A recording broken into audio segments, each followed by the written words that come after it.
वेदिका का बयान part 9। Okay, हमें वेदिका जी से बात करनी पड़ेगी। अगर वो कहती हैं कि उनके साथ सागर कौशिक ने जबरदस्ती करने की कोशिश की है तो हम अभी सागर कौशिक को गिरफ्तार कर लेते हैं। इंस्पेक्टर अद्विक को देखकर कहते हैं, नहीं। इंस्पेक्टर की बात सुनकर सुगंधा जी एकदम से मना करते हुए कहती हैं, उन्हें डर था कहीं वेदिका की वजह से सागर अरेस्ट ना हो जाए। वहीं ऐसे साफ इनकार करने से सब सुगंधा जी को देखने लगते हैं तो सुगंधा जी जल्दी से सबको एक्सप्लेन करते हुए कहती है, मेरा मतलब मेरी बहू की तबीयत ठीक नहीं लग रही है इंस्पेक्टर साहब। ऐसे में उसे परेशान करना ठीक नहीं है। रियली? बड़ी जल्दी याद आ गई आपको अपनी बहू की? अब काफी फिक्र हो रही है आपको उसकी? सुगंधा जी की बात सुनकर अद्विक गुस्से से उन्हें देखते हुए कहता है। अद्विक का ताना सुनकर सुगंधा जी कहती हैं, हाँ वो तो। इंस्पेक्टर, वेदू अपना बयान आपको अभी देगी। अद्विक सुगंधा जी की बात बीच में काटकर इंस्पेक्टर साहब को देखते हुए कहता है, तुम कौन होते हो ये बताने वाले कि हमारी बहू कब अपना बयान देगी? अद्विक की बात सुनकर रविंद्र जी उसे देखते हुए कहते हैं, बचपन का दोस्त हूं और मुझे पता है कि मेरी वेदू इतनी भी बीमार नहीं है कि वो इंस्पेक्टर को सच न बता सके। अद्विक रविंद्र जी को घूरते हुए कहता है और वेदिका की तरफ अपने कदम बढ़ा देता है। अद्विक को वेदिका की तरफ जाते देखकर रविंद्र जी उसे रोकते हुए कहते हैं, अरे पर मिस्टर कौशिक प्लीज उन्हें मत रोकिए। इंस्पेक्टर रविंद्र जी को रोकते हुए कहते हैं।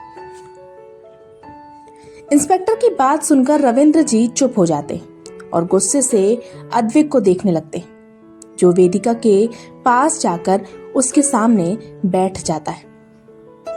वेदू, कल तक तेरे बारे में बस यही सोचता था कि तू जहां भी होगी खुश होगी, मगर मुझे क्या पता था कि हकीकत सोच से परे होती है।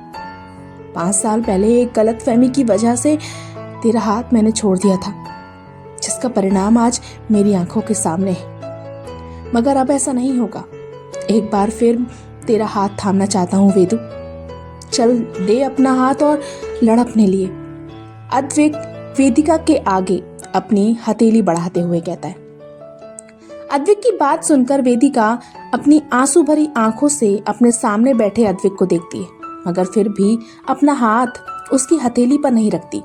ये देखकर अद्विक को बहुत बुरा लगता है। वो अपनी जगह से खड़े होता है और आगे बढ़कर वेदिका को उसके कंधों से पकड़कर खड़ा कर देता है। अद्विक के इस तरह छूने से वेदिका डरने की बजाय हैरानी से अद्विक को देखती है तो अद्विक उसकी आंखों में देखते हुए कहता है, तू चाहे या ना चाहे, मगर अब मैं तेरा साथ नहीं छोड़ूंगा, चाहे कुछ भी हो जाए। चल, कहकर अद्विक वेदिका को खींचते हुए इंस्पेक्टर के पास ले जाकर उनके सामने खड़ा कर देता है। बता वेदू कि कैसे इस कमीने ने तेरे साथ जबरदस्ती करने की कोशिश की है। अद्विक सागर को घूरते हुए वेदिका से कहता है, ये क्या बात हुई? तुम हमारी बहू को कुछ भी कहने के लिए फोर्स नहीं कर सकते। रविंद्र जी अद्विक को देखकर कहते हैं। रविंद्र जी की बात सुनकर अद्विक कहता है, मैं उसे फोर्स नहीं कर रहा, बस सच बताने के लिए बोल रहा हूं।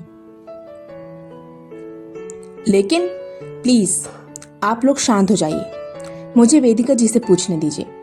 इंस्पेक्टर कहते हैं और फिर वेदिका की तरफ अपना रुख करके पूछते हैं, वेदिका जी बताइए हमें क्या हुआ था आपके साथ? इंस्पेक्टर का सवाल सुनकर वेदिका एक नजर सागर को देखती है, जिसकी जान इंस्पेक्टर का सवाल सुनकर हलक में अटक चुकी थी, और फिर वो अद्विक को देखती है, जो पूरे आत्मविश्वास के साथ उसे ही देख रहा था, मानो कह रहा हो, डर मत, मैं तेरे साथ हूं। बोलिए मैम। इंस्पेक्टर वेदिका को चुप खड़ा देखकर कहते हैं। इंस्पेक्टर की बात सुनकर वेदिका उन्हें देखती है, फिर देखकर कहती है, वो जब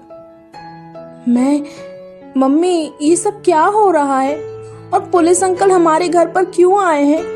इतनी देर से शांत अमित, जो काफी देर से सब कुछ समझने की कोशिश कर रहा था, मनीषा के पास आकर पूछता है।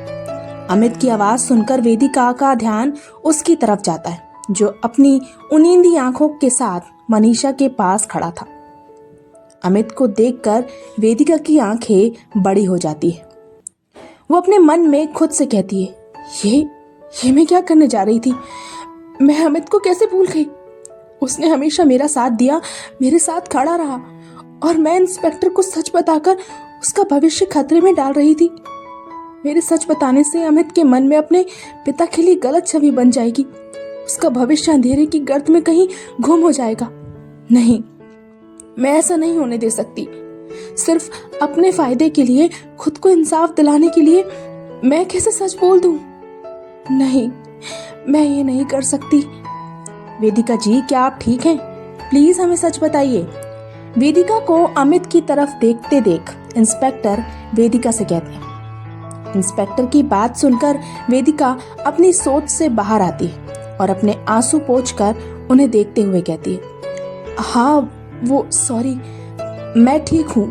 मुझे ये चोट गिरने की वजह से लग गई है। जैसा आप लोग सोच रहे हैं वैसा कुछ नहीं हुआ। वेदिका का इतना कहना था कि अद्वैत हैरानी से वेदिका को देखने लगता है। वहीं मनीषा की आंखों से आंसू बह निकलते हैं। वो समझ चुकी थी कि वेदिका ने अमित के लिए झूठ बोला है। सुगंधा जी और रविंद्र जी की खुशी का तो कोई ठिकाना ही नहीं था।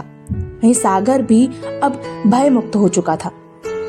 देखा इंस्पेक्टर साहब, मैं कह रहा था ना कि बहू को ये चोट सिर्फ गिरने की वजह से लगी है। ना जाने ये लड़का क्यों मनगढ़ंत कहानियां गढ़ रहा था। रविंद्र जी तुरंत इंस्पेक्टर को देखकर कहते हैं, शट अप, ये सच नहीं है। मैंने खुद अपनी आंखों से देखा है। ये कमीना मेरे वेदू के साथ जबरदस्ती करने की कोशिश कर रहा था। अद्वैत रविंद्र जी की बात सुनकर कहता है और गुस्से से वेदिका को देखकर कहता है, तू झूठ क्यों बोल रही है वेदू? इस इंसान को क्यों बचाना चाहती है? इस इंसान के लिए सब करने की जरूरत नहीं है वेदू। तू सच बता, जो तेरे साथ हुआ है वो बता। मैं सच कह रही हूँ। मैं गिर गई थी। गिरने की वजह से ये चोट आई है। भैया मेरी मदद कर रहे थे, तभी तुम आए और तुमने गलत समझ लिया। वेदिका अपना सर नीचे झुकाए कहती है, मदद? तो क्या तेरा रोना, तेरी घुटन भरी आवाज, तेरे अस्त व्यस्त कपड़े, तेरी ये सूजी आंखें सिर्फ गिरने की वजह से है? अद्वैत वेदिका को देख कर पूछता है। अद्वैत का सवाल सुनकर वेदिका की आंखों में आंसू आ जाते हैं। वो अपने आंसू अपनी आंखों में जब्त कर हाँ में अपना सिर हिलाते हुए कहती है, हाँ ये जस्ट शट अप। अद्वैत एकदम से चिल्लाता है तो वेदिका डर कर 2 कदम पीछे हो जाती है। अद्वैत गुस्से से वेदिका की तरफ बढ़कर उसे उसके कंधे से पकड़कर झकझोरते हुए कहता है, यहाँ मैं तेरे लिए परेशान हो रहा हूँ, तुझे इंसाफ दिलाना चाहता हूँ, इस कमीने को उसके किए की सजा दिलाना चाहता हूँ, और तू है कि इस घटिया इंसान की मदद कर रही है।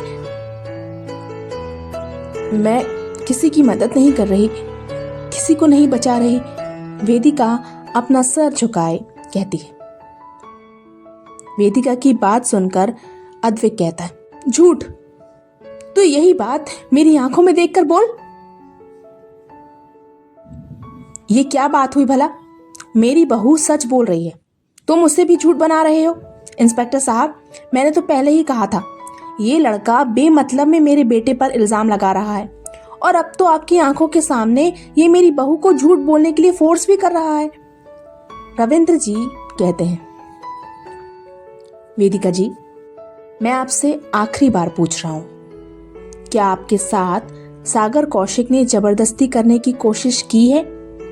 इंस्पेक्टर साहब वेदिका को देखकर पूछते हैं। इंस्पेक्टर का सवाल सुनकर वेदिका अपने आंसू पोंछती है और अपना सर उठाकर एक नजर अद्वैत को देखकर इंस्पेक्टर की तरफ अपना रुख करते हुए कहती है, नहीं।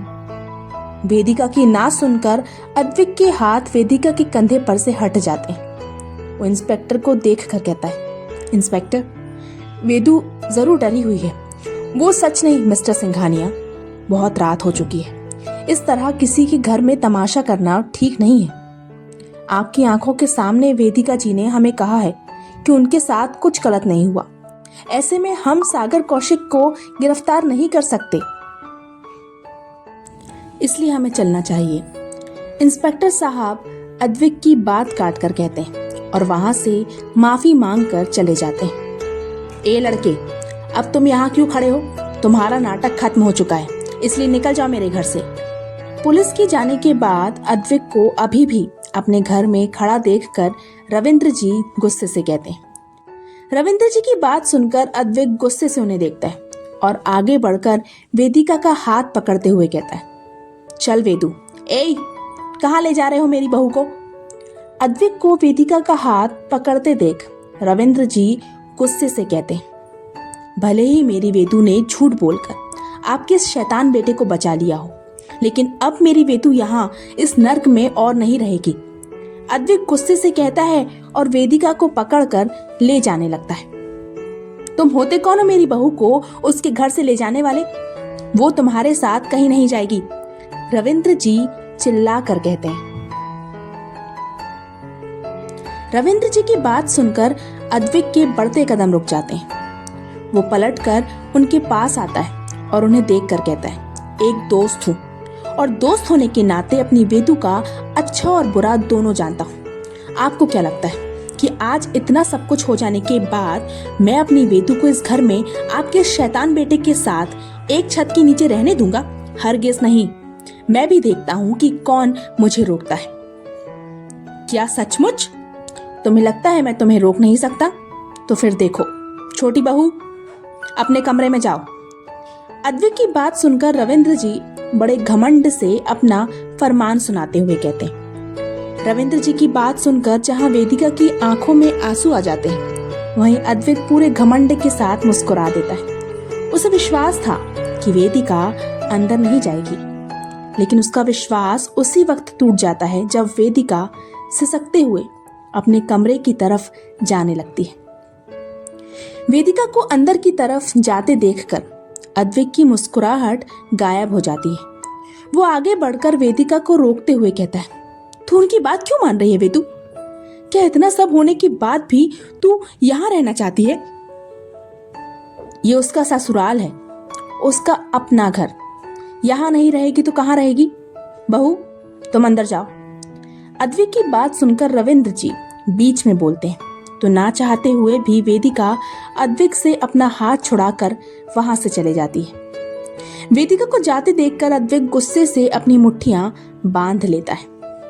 अब तुम भी निकलो मेरे घर से, रविंद्र जी गुस्से से कहते हैं और अद्विक को खींचकर घर से बाहर ले जाने लगते हैं। चाहे कुछ भी हो जाए वेदू, मैं तुझे इस घर में रहने नहीं दूंगा। तू अब इस नर्क में नहीं रहेगी, समझ रही है ना तू? मैं तुझे लेने आऊंगा, बस आज की रात निकाल ले, कल सुबह तेरा अद्विक तेरे पास होगा। वेदू, अद्विक जाते जाते चिल्ला कर कहता है। उसकी बात सुनकर जहां सब हैरान थे, वहीं वेदिका अपने कमरे में मुंह दबाकर रो रही थी। चलो निकलो और याद रखना, मेरे रहते मेरी बहू को तुम कभी नहीं ले जा सकते। अब दोबारा यहाँ आने की हिम्मत मत करना, रविंद्र जी अद्विक को कौशिक निवास से बाहर निकालते हुए कहते हैं और दरवाजा बंद कर देते हैं। क्या होगा आगे? क्या अद्विक वेदिका को अपने साथ ले जा पाएगा? जानने के लिए इंतजार कीजिए नए पार्ट का और पढ़ते रहिए आरज़ू तेरे प्यार की जारी है। तो आज का पार्ट यहीं समाप्त होता है। उम्मीद है आप लोगों को स्टोरी पसंद आ रही होगी। अगर आज की वीडियो पसंद आई है तो प्लीज मुझे लाइक कीजिए, वीडियो को लाइक कीजिए, मुझे सब्सक्राइब कीजिए और वीडियो को शेयर करना भूलिएगा मत। Bye bye.